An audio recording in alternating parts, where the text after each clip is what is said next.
Hello, our presentation will begin shortly. Please submit your questions to the question and answer window. Today's presentation will be in English. To hear the French interpretation, click the globe icon at the bottom of your screen. Thank you, and we'll see you in a few minutes.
Welcome, and thank you for joining us for Safety and Health Week. Today's session will be on how plain language helps workplace health and safety. My name is Krista Travers, and I'll be your moderator today. To begin, a few Zoom items. Please submit all questions in the question and answer option at the bottom of your Zoom window. Today's webinar is also offered in French. To listen in French, look for the globe icon or where it says more. We've also put instructions in the chat. A recording of the event will be available on our YouTube channel in the days ahead. We will email you when it is available. Don't forget to also download the handouts from the resources section found at the bottom of your Zoom window. Before we begin, we would like to offer a land acknowledgement. The Canadian Centre for Occupational Health and Safety, CCOHS, is situated upon the traditional territories of the Erie, Neutral, Huron-Wendat, Haudenosaunee, and Mississaugas. This land is covered by the Dish with One Spoon Wampum Belt Covenant, an agreement between the Haudenosaunee and the Anishinaabe to share and care for the resources around the Great Lakes. Now I'd like to welcome our presenter, Jocelyn Pletz. Jocelyn is a plain language writer and editor specializing in policy development, labor relations, and human resources. She has over 25 years of experience providing senior level HR management advice and services to managers and senior executives in British Columbia and Nova Scotia. As a labor relations specialist, she represented the employer before administrative tribunals and was a member of master and component bargaining teams. It is through her work, particularly her work in labor relations and human resource policy development, that Jocelyn developed a passion for improved communication, both written and verbal. This passion led to exploring plain language writing. She works with government, nonprofit, and private sector employers to create materials using plain language writing and design principles. Her goal is to help employees find, understand, and act on information. Jocelyn is an executive of Plain Language Clair and a member of Plain International and Editors Canada. Welcome, Jocelyn. Thanks for being here. Thank you, Krista. And thank you. I'm happy to be here and appreciate the opportunity to come and speak on plain language. Before I start, I would like to acknowledge that I am in the traditional ancestral lands of the Mi'kmaq, known as Mi'kmaqi. And as a treaty person, I am committed to reconciliation.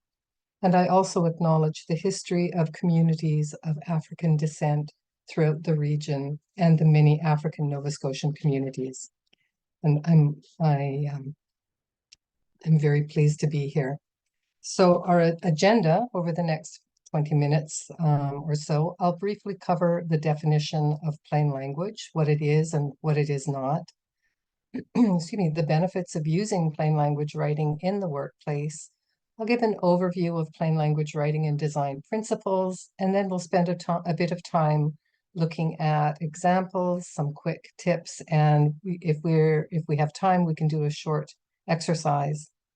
You'll have an opportunity to ask questions after the presentation. So first, plain language. In 2023, the ISO issued the standard ISO 24495, plain language. Its long title is Part 1, Governing Principles and Guidelines. In that standard, they codified or formalized the definition of plain language that practitioners have used, and plain language is communication that puts readers first. It considers what readers want and need to know. It considers the reader's level of interest, expertise, and literacy skills, and the context in which the readers will use the document. You may have heard an acronym LUNA. It's understand and act. And really, plain language ensures readers can find what they need, that they can understand it, and that they can act appropriately. We write for a primary audience, and we consider literacy and cultural competency. Plain language is not to be confused with easy language. Easy language is used for people who have difficulties with reading comprehension. Plain language can be used for a general audience.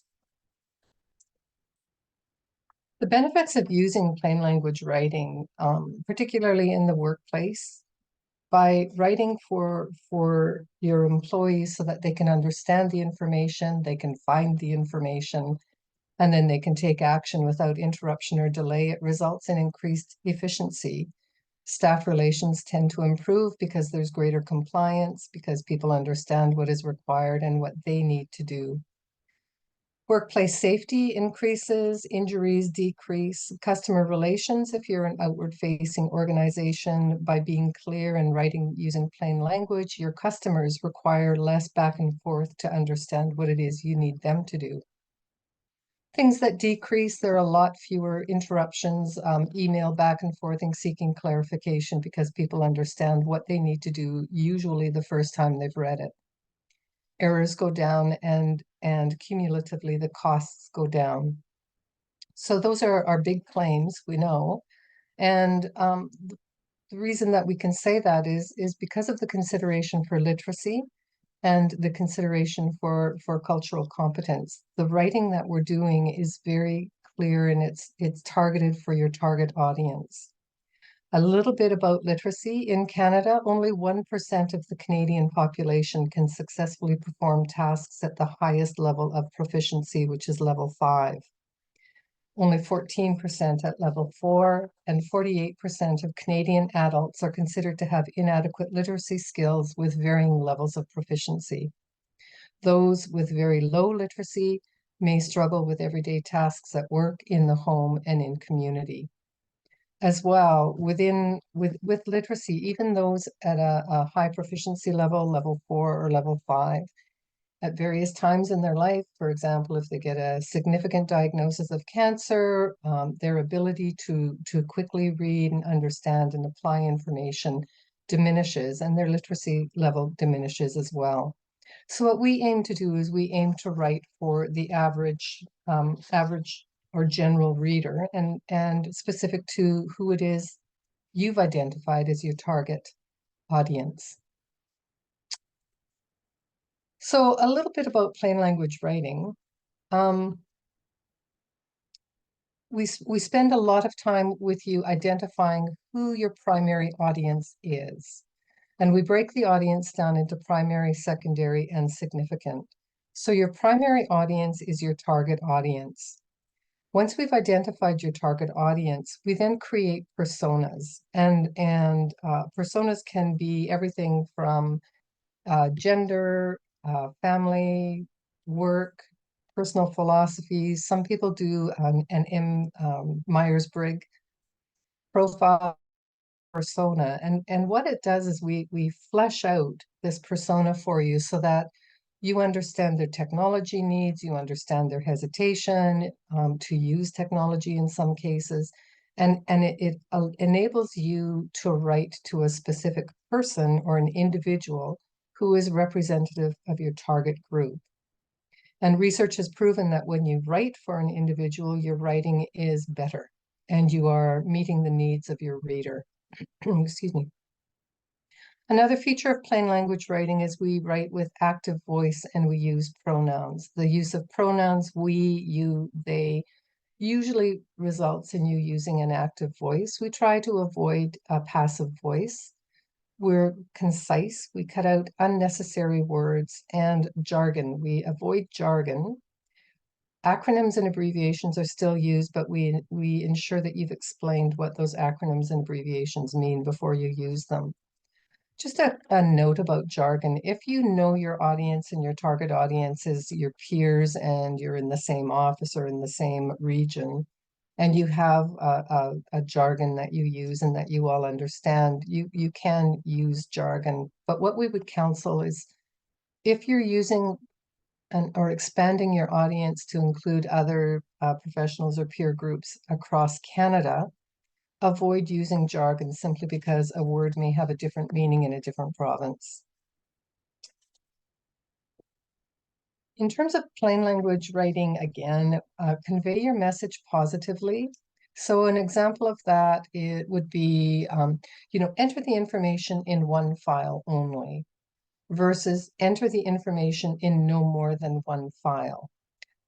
The use of the negative sometimes confuses people. They're not sure if that, is that a global no, that no other file than this one file? And it just, to be more clear, if you convey your message positively, there will be less confusion. Use verbs instead of nominalizations. Nominalizations, an example would be using the word realization instead of the verb realize, using continuation instead of the verb continue, identification instead of identity or identify. In plain language writing, we aim to have short sentences. We still encourage you to use a variety of lengths to keep it interesting for the reader, but try to keep your long sentences at about 18 words. The sentence can certainly be shorter. Your readers will enjoy if you've got some sentences that are 4 or 5 words and up to 18 where there's a flow to it. It's still very good writing. To add more than one theme to a paragraph and ensure the themes are directly related. Otherwise, we would encourage you to have only one theme per paragraph. And always test your material if you can with a focus group. The focus group size can be 5 people, it can be 20 people. It depends on the audience and it depends on your target and how broadly you'll be distributing the information. For example, if you were writing for a multi-generational audience or employee group, have representatives from each generation. Similarly, if you're writing for multicultural groups, then you would have focus groups comprised of multicultural groups. The reason that you're doing that is that you're trying to ensure that the purpose of your writing and the use of graphics, the use of photos and so on, that they're looking at it so that your message isn't confused or there isn't a lack of clarity or you're not somehow triggering a cultural issue in your writing which is distracting to the message. Sorry.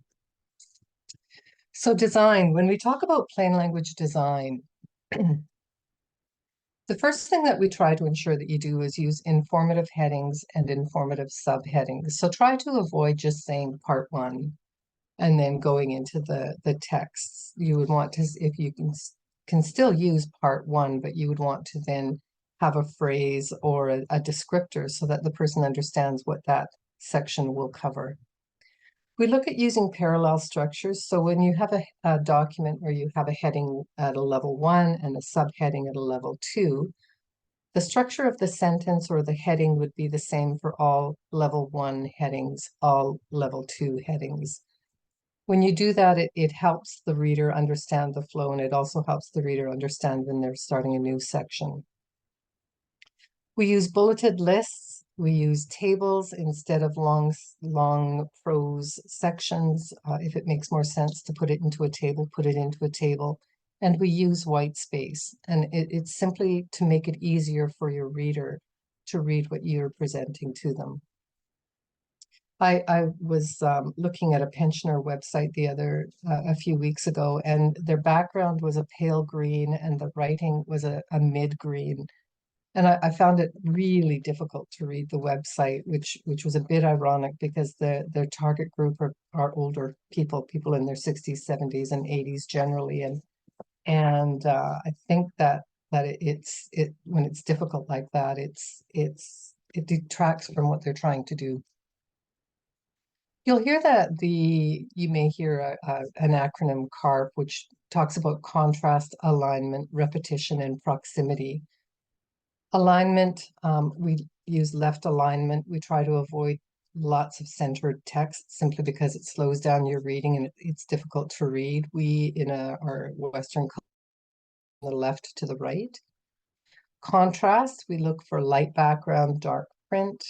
Repetition helps your readers know that they're looking at related documents. So if you look at developing a policy, if you create a policy template that has the policy heading, the relevant legislation, roles and responsibilities, and everything is in the same place on each page. Your readers can then quickly find what they're looking for when they need to. Proximity is just aligning everything that's related together. Put the most important information at or near the top, and this is so that people don't skim to get to the important information. Put the information at the top, and then they can focus then on the rest of your document. If it's over 4 pages, we encourage you to use a table of contents.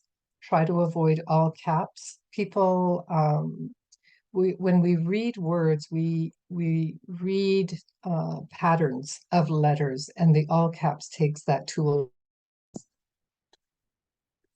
So here's a slide that I hope you agree is difficult to read. The very dark background with the white print. It's got good contrast, but it still is very difficult to read. This text is centered, it's using all caps, and it takes longer to read the slide simply because of how it's presented. So, examples, word substitution. We try to get away from using words that are not required. You'll often see, I used to see in, words or phrases like in the course of the investigation, the respondent, da-da-da-da-da. It's much clearer to just say during the investigation, the respondent did, da-da. In the event that it rains, the golf tournament will be canceled. Just say, if it rains, we will cancel the golf tournament. So you're just trying to find clearer, more specific language to put into your document so that it's not cluttered with words with confusing meaning. I know that we used to use notwithstanding a lot in labor relations, and what we would recommend is that you use words like despite. You'll see approximately and majority used a lot. Approximately, try to use about. If you see majority, if it is a majority, then it's more clear to use the word most. Most people. You'll see frequently such and such happens. You could use often. It's just clearer and it's an easier word for your readers to read. So when we look at sentences, I thought that it might be quick and easy if I showed a sort of a typical sentence. The recommendation of the committee favored the continuation of the applied research. In plain language, we would say the committee recommended that the applied research continue. So we follow a subject, verb, object, or noun. Excuse me. These samples are taken from the federal government. It's free. It's accessible by anyone, and they offer all kinds of really great examples and samples. I'm just going to see if I can. Whoops, excuse me. Sorry. I need to go back. I'm trying to remove the names from the side of my document because I can't actually read the slides. So in this next slide, which has a very, very, very, very long sentence, requires me to take a lot of deep breaths, and I'm just finding my copy. One tip for you is you're writing and reading from a plain language perspective. You have to take several deep breaths to read your sentence. Your sentence is too long. So here we go. First of all, in a general sense, what is interesting is that in addition to the initial objective, which was to restart the learning process, it was found that this literacy training would enable individuals who are totally in it to once again discover at least a minimum of self-confidence. Almost that entire first sentence is filled with unnecessary words. And so what we would say is eliminate the filler material, recast the sentence to highlight the main idea. So the highlight or the new sentence is actually 2 sentences, and it's the literacy training met the initial objective of restarting the learning process. It also helped participants who were very inhibited to begin acquiring self-confidence. So now comes the fun part, if you're game. This is a sentence that I took. It's a 26-word sentence, and I removed it from a published document for a municipality, but I've removed the name of the municipality. Play with this sentence and maybe put some ideas into the chat or the Q&A if time allows. If you want to do it anonymously, you're welcome to send it to me directly. And basically see if you can improve it. So the sentence is, in their official and private affairs which affect their public employment, municipal employees are expected to adhere to the highest standards of competence, integrity, and impartiality. I don't know if anyone wants to take a kick at that or not.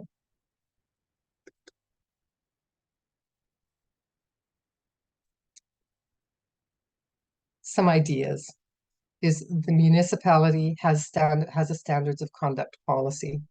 Employees are expected to show competence, impartiality, and integrity at work and outside of work. And we won't touch on whether or not you can actually have that expectation outside of work or codify it that way.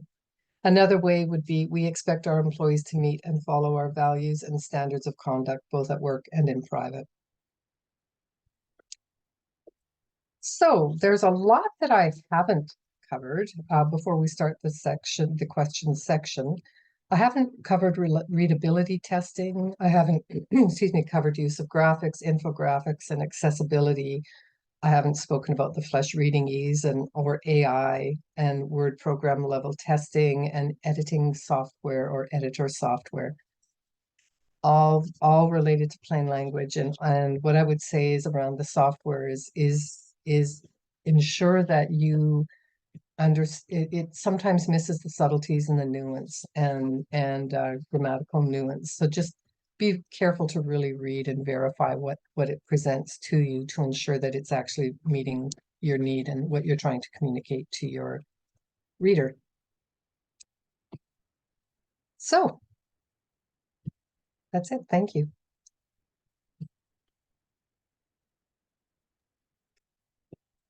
Great, thank you for your presentation. I felt like it was very informative, and I felt like I was in school again, learning like basic fundamentals. I feel like I've learned all this before, and it's just, you know, it's good repetition, and it's good to review these kind of principles when it comes to language and writing.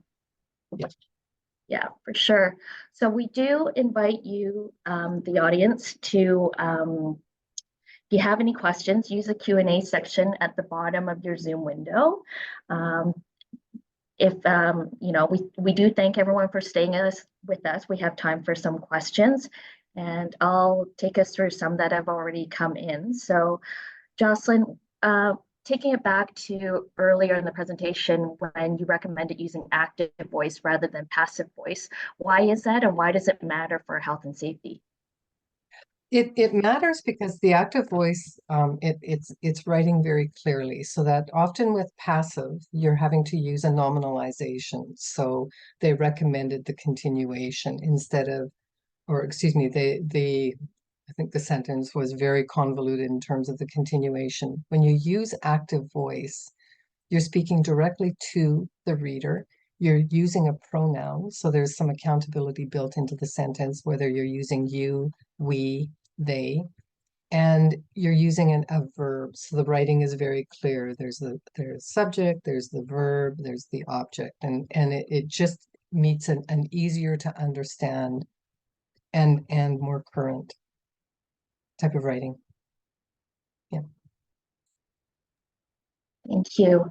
How can we use plain language when the audience is mixed? So say, you know, in a manufacturing environment, there's production and administrative. How do you reach different audiences? Yeah. And in some instances, we would recommend that you use two different documents. If you can't do that, you can use one document that provides the plain language, simpler, non-jargon information to the administrative or the whoever the primary audience is. So it could be someone that's doing the manufacturing process. The next level down would provide more detail, and then the next level down would provide the deepest level of detail with provisos that each different audience may not need to read the furthest section down. But there will be times when we would really recommend that you write two different documents for the two different audiences where their knowledge of the program is so varied that you're not meeting the needs of anyone. You see in government where they write material for the expected general audience of the public, but it's really written for the people who are administering the programs because they're using language that the people that administer the programs understand, but not so much the public. Yeah, not what you want to hear, but what you need to convey. Exactly. So turning it to the design aspect of it, what are your thoughts on the use of italics and bold text? Does that actually help convey understanding? Italics, try not to do more than one word in italics. It's difficult for readers to read a large section of italics. So from an editing perspective, we would say indent it or find a different way to convey that as something for emphasis. Bold is much better than underline. Try not to underline things. Try to use, but again, short sections of bold because you're trying to emphasize as opposed to yell or confuse the reader by what they're reading. Yeah. Okay. Now this one, I know that you had the slide with the various phrases instead of, are there specific words that we should just avoid altogether that are difficult to read or to understand or confuse people? We should just cut that. I mean, one example I always think of is utilization. Use, right? Utilization is a nominalization, so you could turn it into a verb, which is use, right? This and then you remove that confusion. A lot of it depends on the audience. So if you're writing for an audience, a very technical audience, and the use of the word utilization is absolutely part of what they do day in and day out, then the word can stay. But if you're writing for an audience that doesn't work in that kind of language on a day-to-day basis, then I would say that step back and think of what is the verb that I'm trying to convey and put it into active voice using a pronoun, and it'll help you to be clearer in what you need to say. I don't want to ban words, but yeah. Absolutely, depending on who your audience is, it will be easier for them and it will take away the confusion around what does that word mean. Yeah. And along with that, do you have suggestions on how to use plain language for people who are not who don't have English as their first language? Yeah. And that is where the sentence construct, it can be a little bit different to use it, but if you try to keep it as plain and as clear as you can, so that if the person is learning English and learning the rules of English, they're learning, that there's a subject, there's a verb, and there's the objective of the purpose of the sentence, right? Where you get the details. We try to not use a lot of adjectives, so don't say they were very hot, just say they were hot. We try to use language that is clear so that it's not a word or it's not a verb that will confuse people, and don't confuse shorter words with clarity because some short words are pretty confusing for people to understand. So just use a word that is a common word, a word that is used that is part of the vocabulary and how you would say it and how you would speak. Okay. Yeah. And okay. And when people are writing, how do they check that what they've written is suitable for their audience? Is there a grade reading level that people should aim for when they're writing procedures, for example? And how does that correspond to the levels that you were discussing earlier in your presentation? The proficiency levels. A lot of it, there are readability testing. There's the flesh testing, which I think it gives you the grade level of reading. And, there's a general thought that it should be around written for a grade 5 level, which is still quite high for the lower levels of literacy. So what I would say is instead of relying on readability testing, which is quick and easy on a computer, use focus groups. bring groups of people in who are part of that target audience, and explain to them the purpose of what you've written. Is it to give information? Is it to receive information? Is it to ensure compliance? And then put it before them and say, can you understand this? Like, does it make sense, and is it meeting our purpose? Much more, I think, than some of the readability testing that's out there, which is that, the grade testing is great as a guideline, but if you can, still check with a focus group. It's the most effective way. Plain language writing is very iterative. We rely on feedback so we can make revisions. It's very rare that you would have a final version given to you from a plain language writer. They would expect some feedback and some clarity, and whether or not they have, by removing this word, have they changed the meaning of the sentence, and so, or of the program. And if they have, we'll work with you to ensure that we reflect what you need it to reflect, but do it in a plain language way.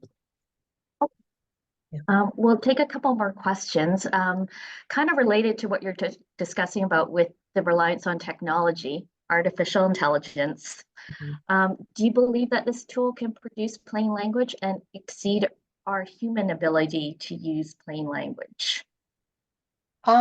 It's like any aspect of AI. I think that there are uses for it.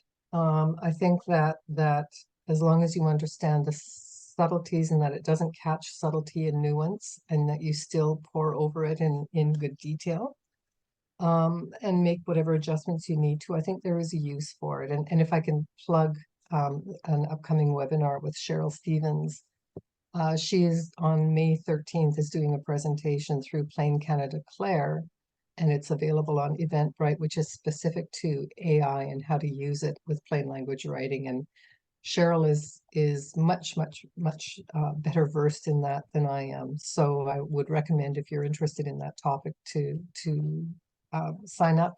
It's open to anyone, can sign up for it and enjoy the presentation. That's great. I saw the email yesterday and I did sign up, and I'm looking very forward to it. So good plug, yeah. And I also recommend it as well. So last question, I guess, takeaway, like what next? People are interested in improving their plain language writing and design skills. What would you recommend as like next steps, or where they can go for further information and support? Yep, there are lots of free websites through some of the federal and provincial governments. BC has a lot of information available for people for self-study. There's also, if you want to do formal education, through Simon Fraser University and UBC. Simon Fraser University has a completely online program that goes from an introduction to plain language writing right up to the completion of a certificate in it. The UBC has a great program as well, which is part online, part in person. So if you're in the West Coast, you can definitely check that out. There's also plain language academies. Sorry for my stumble there. They're also available, and they offer plain language training in different languages, and a lot of the same instructors. So you're getting a very high quality product through them as well. And otherwise, practice, and review the ISO standard. The ISO standard it's quite short. It's really just part 1. Part 2 and part 3, which are legal writing and scientific writing, are parts 2 and 3, will be coming. But the plain language standard itself, document for just outlining everything plain language, and they give you a checklist at the end, and it is quite useful. So. Yeah. And I've just been told by the producer that we have time for more questions, because as soon as I said that we were going to wrap up, a flurry of more questions came in. So I hope you don't mind staying online, Jocelyn, if we field a few more. Okay, this is a very stimulating topic, that's for sure. And now, with your government experience, this question is probably right up your alley. I'm a professional in the government office. We mostly have to have a business writing approach. So how can we blend the plain writing and professional writing together? Right. Government is a little bit, some parts of government are a little bit resistant to using plain language. They rely on a passive voice And the approach is very bureaucratic. And, you know, in actual fact, over 35 years as a bureaucrat, you know, we love our language and we love our jingo and we love our acronyms. And what I would say is that you know, if you can start to introduce what I'm seeing is a movement to include plain language writing in policies, particularly for employees to understand what is being written. There is a benefit to the clarity that comes with plain language writing. And so really, if you've got strong leadership, try to sell them on the idea of the benefits of plain language writing and the meeting the needs of the reader, of the audience, and being really clear who you're writing for. And just step back and try to introduce concise, clear writing using active voice. That's a start. Active voice. Yeah. Do you see a risk of using plain language leading to perhaps misinterpretation or miscommunication of certain regulations in workplace health and safety because we have to be so precise and thorough in many respects? Yeah. And I guess what I would say is because your regulations for OH&S are extensive, and I think each province there are many. So what it comes down to is being really clear on what that regulation is, what the intent behind that regulation is. And I'm enough of a word and legislation junkie that I go through Hansard and review as much of the debate to understand what was the intent of this legislation, to ensure that the regulations match up to the intent of the legislation. And then from there, your lawyers are the ones who interpret the regulation, and they'll tell you what the interpretation is. You can then take it and put it into plain language and not lose the meaning of it, but it is also important to ensure that it's reviewed by the person who interprets the regulation. And again, it comes down to the audience. So if you're writing the document for an employee group who they don't need to know every element of the regulation, but they really need to know how to work in this area safely, then that's what you're writing, how to work in this area safely. And you can link it to a piece of regulation, but you're writing it clearly to ensure that their practice is safe. And they know it's based in regulation, but it's not. To give readers regulatory language is sometimes very confusing for them, because it is, you know, the placement of a comma or the use of the word may is so important, but you know, it may not be. If you don't understand and work in that language every day, you're not going to understand that importance and the subtlety of it. So you really want to provide information to the reader that they can understand and use. You need to focus on the message. Yeah. And the purpose. What is the purpose of it? Yeah. Okay. I feel like I'm just bouncing all these, you know, we're going from one thing to another. So I appreciate your flexibility, because there's just such a variety of questions coming in. They're all really good. And personally, I'm a bit curious about the answers myself. In terms, this one's pretty specific, but it's got me curious. In terms of font style, do you recommend using a sans serif font? What a great question. And you know, fonts are wonderful. Sans serif versus serif. So the sans serif are the ones without their little curlicues, great question. You know, I could spend hours talking about fonts. Arial versus Times New Roman, I guess, right? Okay. You know, some of the new ones that are coming through, Aptos and Verdana for websites, you know, some of them have been developed for specific purposes and for specific uses, and they are to try and make it easier for the reader to read. I know that for some people, there has been some research into fonts that are easier for people who have dyslexia to read, and they're finding that a size font 13 sans serif is actually makes it easier to read. I just don't know if they've got in behind why. Yeah, so when and that's something that your focus groups can give you some feedback on as to whether or not this is an easier font for this type of a message or for this purpose of document. Would this work? Okay. Want your headings to have a different font than the body, just to try and distribute the information and share the information in a way that becomes predictable for your reader. Question. Yeah, that makes sense. And again, test, right? Test, show it to your audience. What do they think? Getting the feedback. Yeah. Okay. Finally, I guess one more question, and then I do think that we need to wrap this up. Are infographics considered plain language? Infographics are, I love infographics when you can say a lot with an infographic. There sometimes what I would say is with an infographic, a picture of something, but the words themselves are just as confusing, and the picture doesn't really help a lot. So you still want your text to be plain language text. The other thing with infographics is just be aware that if it's a cross-cultural document, if your audience is cross-cultural, different cultures respond differently to pictures and to graphics. And so just, again, use a focus group to ensure that you're not sending or changing the message by using a graphic that is differently interpreted in a Euro-centric culture versus a non-Eurocentric culture. So just they're great as long as, again, I would test them and have your focus group give you feedback on whether or not it's giving the message that you intend it to give. Visuals carry as much weight, if not more sometimes, than words. Exactly. Yeah.